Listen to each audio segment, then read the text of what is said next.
Well, 80 years after Amelia Earhart disappeared while attempting to become the first female pilot to fly around the world, an old picture may offer some new insights. In this undated photo, a group of people gather on a dock in the Marshall Islands. And now some people believe two of the figures might be Earhart and her navigator, Fred Noonan. Les Kinney is a former U.S. Treasury agent. He's the one who discovered the photo. He joins me now. Les, I'm curious how you found this photo, and can you explain to me the significance behind it? Yes, I found the photo actually in 2012 while researching the Amelia Earhart mystery, the disappearance, in one of the archives in Washington, D.C. But the significance didn't impact me until 2015 when I had a chance to look at it closely. Most of the material that I have, I shoot JPEGs or pictures with a digital camera, and I've had thousands of them. And so in 2015, I took a closer look at this particular photo, and I said, oh my gosh.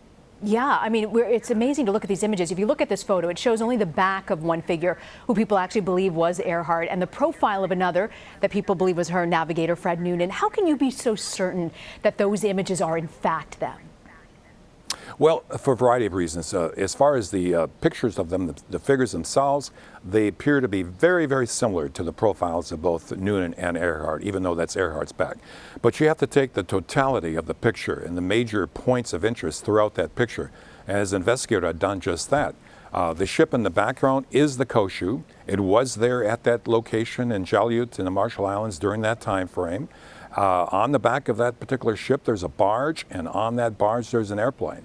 And that goes hand in hand with what the Marshallese natives reported back in the late 1960s and 70s when Westerners first heard out about this. Some experts say that Earhart and Noonan would have been far away from the south of the Marshall Islands where this photo was actually taken. How do you respond to that theory?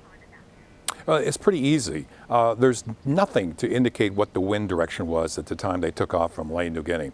And Earhart had a tendency to drift left, and that's another reason. But with the aspect of wind possibly coming from the southeast, and U.S. Navy war records indicated at that time of the year the winds were predominantly from the southeast, that would have pushed her to the location where she missed Howland Island and ended up in the Marshall Islands. So I'm curious, Les, what you believe actually happened to Earhart in those final moments. I believe, and I think this is going to be explained quite well on the History Channel tomorrow night on this feature. But what happened to her is that she was taken into custody by the Japanese in the Marshall Islands and then transferred eventually to Saipan, where she met her death. Wow, incredible theory. Why do you think it is, Les, after all these years, we have such a fascination about her whereabouts? You know, she was she was the most famous person of the 20th century as far as a woman is concerned. There's more hits on her in search engines than anybody else in history. And the fascination continues simply because of the fact that she disappeared, and there's been so many theories about what happened. And so she lives in infamy.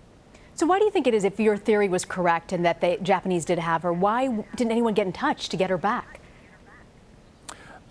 Two or three reasons. And this is a long, complicated, so I'm going to make it very short. We had captured Japanese radio message codes, and we did not want the Japanese to know that we had decrypted their radio signals. And so if we had asked the Japanese to give her back, knowing that she was in custody by the Japanese, it would have clearly indicated to the Japanese that the U.S. had broken their codes. That is the main reason. And the second reason, of course, is that we did not want to precipitate a war with Japan in 1937. We weren't ready for it, nor was the American public. Les Kinney, fascinating theory about the final whereabouts of Amelia Earhart. It'll be a fascinating show to watch. Thank you for joining us, Les. Thank you.